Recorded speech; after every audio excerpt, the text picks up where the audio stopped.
Welcome student. आज हम topic की शुरुआत कर रहे हैं करंट इलेक्ट्रिसिटी की। महाराष्ट्र स्टेट बोर्ड का एक ऐसा टॉपिक जिसका अच्छा खासा वेटेज मिलेगा आपको। मैं केवल महाराष्ट्र स्टेट बोर्ड की बात ही नहीं कर रहा हूं, मैं साथ साथ कह रहा हूं कि अगर आप जेडबल मेंस की तैयारी कर रहे हैं, नीट की तैयारी कर रहे हैं, तब भी इस टॉपिक का वेटेज बहुत अच्छा मिलने वाला है। देखो, आपने 11th क्लास में स्टेट बोर्ड महाराष्ट्र की किताब में कुछ बातें पढ़ी थी, और जो बच्चे 12th एनसीईआरटी या सीबीएसई बोर्ड पढ़ रहे हैं उनके लिए भी ये टॉपिक बहुत महत्व रखता है, क्योंकि कंसेप्ट कहीं डिफरेंट नहीं होते हैं, लैंग्वेज में थोड़ा बहुत डिफरेंस आता है स्टूडेंट्स। तो 11th class Maharashtra state board में आप क्या क्या पढ़ चुके हैं, थोड़ा सा एक बार रिकॉल कीजिए। आप करंट पढ़ चुके हैं, करंट की डेफिनेशन पढ़ चुके हैं, पोटेंशियल के बारे में पढ़ चुके हैं, पोटेंशियल डिफरेंस के बारे में पढ़ चुके हैं। आपने रजिस्टर्स को सीखा, रजिस्टर का टाइम के साथ टेम्परेचर के साथ में वेरिएशन देखा। उसके बाद आपने ओम्स लॉ सीखा था, Ohm's law V = IR। Ohm's law सीखने के बाद R मतलब रेजिस्टेंस के बारे में और डिस्कशंस हुए थे हम लोगों के।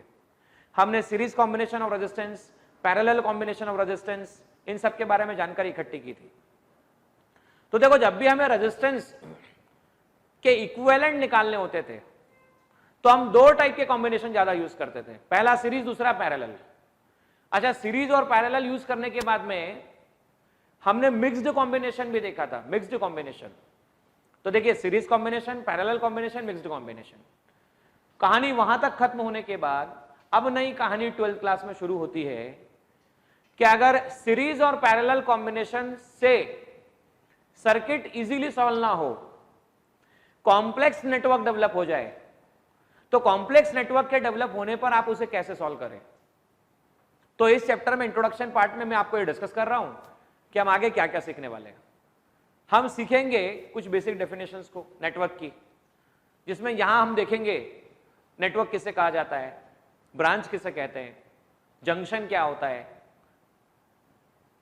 उसके बाद हम सीखेंगे किरचॉफ करंट लॉ क्या है, वोल्टेज लॉ क्या है। आगे चल के आप और हम और डिटेल में थोड़ा व्हीटस्टोन ब्रिज को सीखेंगे, व्हीटस्टोन ब्रिज के फर्दर एप्लीकेशंस को, जिन्हें मीटर ब्रिज कहा जाता है, स्लाइडिंग मीटर ब्रिज कहा जाता है। उसके साथ साथ आगे पोटेंशियोमीटर कंसेप्ट हुआ, पोस्ट बॉक्स हुआ, पोटेंशियोमीटर के मल्टीपल एप्लीकेशन हुए। ये सब बातें आज इस चैप्टर में हम सीखने वाले हैं। तो आइए देखिए, चैप्टर की शुरुआत प्रॉपर तरह से करने से पहले, Kirchhoff current law, voltage law को समझने से पहले हम नेटवर्क के बारे में थोड़ा जानकारी इकट्ठी करते हैं कि आखिर नेटवर्क क्या होता है। देखिए, ये आपके पास एक रजिस्टर R1 रजिस्टर, दूसरा रजिस्टर आपके पास में R2 रजिस्टर है। मान लीजिए एक बैटरी है, प्लस माइनस इसका EMF E1 है। ये आपके पास में एक और रजिस्टर आपने लगा दिया R3। ये आपके पास R4 है, ये पॉजिटिव, ये नेगेटिव, ये A2 है। और वापस एक बार देखिएगा, ये आपके पास E3 है, ये है पॉजिटिव और ये आपके पास नेगेटिव है। अच्छा देखिए, R1, R2, R3, ये R4 और ये आपके पास R5 अवेलेबल है। तो ABCD इसमें क्या है? ABCD, ये जो स्ट्रक्चर दिख रहा है आपको, इसमें आपको पहला EMF का सोर्स, दूसरा EMF का सोर्स और तीसरा EMF का सोर्स है। Resistor R1, resistor R2, resistor R3, resistor R4, resistor R5 है। तो हम कहते हैं combination of different EMF sources, resistors, may be capacitor, may be inductors, इन सबके कॉम्बिनेशन से जो सर्किट तैयार हो रहा है, कॉम्प्लेक्स सर्किट तैयार हो रहा है, उसे नेटवर्क कहा जाएगा। अब देखिए, ये जो पॉइंट आपको दिख रहा है, यहां से देखिए 1 2 3। तो ब्रांच का मतलब क्या? ये जो पॉइंट दिख रहा है, यहां देखिए 1 2 3, यहां देखिए 1 2, यहां देखिए 1 2। तो अब हम बात कर रहे हैं कि यहां आपको 3 कनेक्शन दिख रहे हैं, यहां पे आपको 2 कनेक्शन दिख रहे हैं, यहां पे आपको 3 कनेक्शन दिख रहे हैं, यहां पे आपको 2 कनेक्शन दिख रहे हैं। जहां पर भी मोर देन 2 ब्रांचेस हो, 2 और मोर देन 2 ब्रांचेस हो, उसे जंक्शन कहा जाएगा। तो देखिए, यहां पर A junction, B junction, C junction, D junction. Now, दो जंक्शन के बीच में जो एलिमेंट्स कनेक्ट किए गए, इसे ब्रांच कहा जाएगा। दो जंक्शन के बीच में ब्रांच, दो जंक्शन के बीच में ब्रांच, दो जंक्शन के बीच में ब्रांच। तो हमने सीखा नेटवर्क। अब हम बात करते हैं लूप और मैश की। ABCD, देखो ABCD और वापस से A, तो ABCDA, ये जब क्लोज की बात कर रहे हैं आप, ABCD है, तो इसे लूप कहा जाएगा।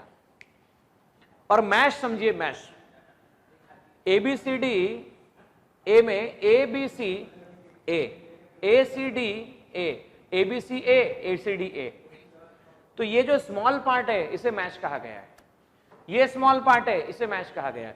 लूप के अंदर मैश है, देखो ध्यान से, लूप के अंदर मैश है, बड़े पार्ट के अंदर छोटा पार्ट है, लेकिन इस छोटे पार्ट के अंदर और कोई छोटा पार्ट नहीं है। भाई लूप के अंदर मैश है, बड़े पार्ट के अंदर छोटा पार्ट है, लेकिन इस छोटे पार्ट के अंदर और कोई छोटा पार्ट नहीं, तो सबसे छोटा पार्ट कहलाएगा मैश। ये बात समझने के बाद आइए अब हम शुरुआत करते हैं Kirchhoff current law and Kirchhoff voltage law के बारे में।